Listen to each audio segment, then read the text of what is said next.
नमस्कार। इन खबर में आपका स्वागत है। किसान और सरकार के बीच में जो वार्ता हुई थी वो असफल हो गई थी। 19 तारीख को अगली वार्ता होनी है। सुप्रीम कोर्ट ने जो कमेटी बनाई थी उसके एक सदस्य कमेटी से निकल गए, उनकी भरपाई की जानी है। इसी बीच में एक बहुत बड़ी खबर आ रही है, वो ये कि किसान नेता बलदेव सिंह सिरसा को एनआईए ने तलब किया है, नोटिस भेजा है, पूछताछ के लिए बुलाया है।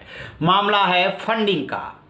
अब यहाँ से ये किसान आंदोलन और किसान सरकार के बीच में नया मामला और नया मोड़ आ रहा है। दरअसल ये जो आंदोलन है इसको लेकर के आपको याद होगा कि बीजेपी के जो सेकेंड लाइन के लीडरशिप है उसने बहुत पहले शुरुआत में ही आरोप लगाया था कि इसमें आतंकी शामिल है, आतंकी संगठनों का संरक्षण है। कनाडा, अमेरिका, ब्रिटेन से लेकर के न जाने कहाँ कहाँ प्रदर्शन हुए थे। जस्टिन ट्रूडो जो कनाडा के प्रधानमंत्री हैं वो बीच में कूद आए थे और जो झंडे और बैनर लहराए थे उससे भी कुछ अलगाववाद की बू आ रही थी। ये मामला आगे बढ़ा लेकिन बीच में फिर इसको दबा दिया गया था। और जब रक्षा मंत्री राजनाथ सिंह सामने आए तो उन्होंने कहा कि सभी किसान हैं और सभी की मेहनत लगी हुई है। उन्होंने पानी डालने की कोशिश की थी। लेकिन बताते ये हैं कि 25-26 नवंबर को ये कारवां दिल्ली आया था और 12 दिसंबर को एक मीटिंग हुई थी गृह मंत्रालय में, जिसमें तय किया गया था कि जिनको अवैध रूप से फंडिंग हो रही है, जो अलगाववादी संगठन पैसा भेज रहे हैं, उसकी जांच की जाए। तो सुनिए कि पूरा क्या है मामला। खबर मिली है कि बलदेव सिंह सिरसा को भारत विरोधी संगठनों की ओर से की गई फंडिंग के सिलसिले में बुलाया गया है। ये लोक भला इंसाफ वेलफेयर सोसाइटी के अध्यक्ष हैं। ये संगठन सरकार के साथ किसानों की ओर से वार्ता में भी शिरकत कर रहा है।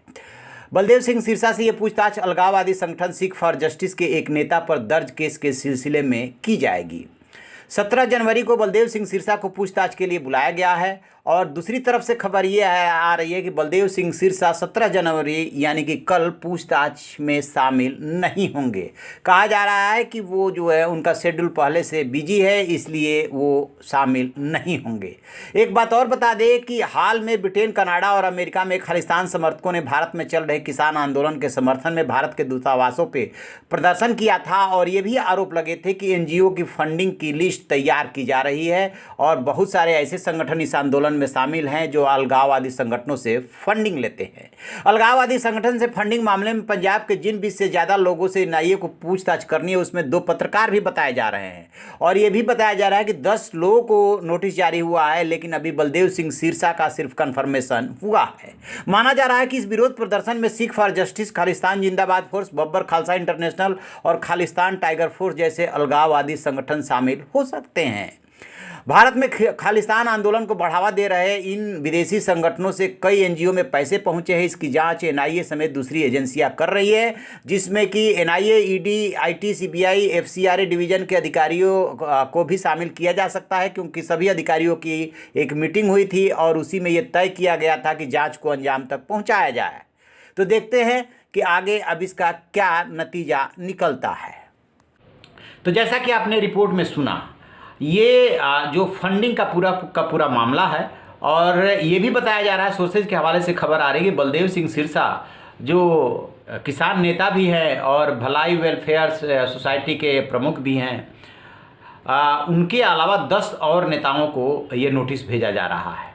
अभी किनको किनको मिला है ये कंफर्म नहीं है, लेकिन इनको मिल गया है ये कंफर्म है। तो मान के चलिए कि अब सरकार जो है इस मूड में आ गई है कि जो आरोप लग रहे थे उसको सामने रखा जाए, यानी कि टकराव की स्थिति है। सरकार तीनों कृषि कानून को वापस नहीं लेगी। उधर जो है किसान सुप्रीम कोर्ट के आदेश को मानने से इनकार कर चुके हैं और कह चुके हैं कि वो कमेटी के सामने पेश नहीं होंगे। तो क्या ये आंदोलन लंबा चलेगा? क्या अब ये आंदोलन नया मोड़ ले रहा है? कुछ इसी दिशा में संकेत मिल रहे हैं। जैसे कोई अपडेट मिलेगा आपसे साझा करेंगे। आप रहिए ना बेखबर, देखते रहिए इन खबर। Thank you. इन खबर चैनल को सब्सक्राइब करें।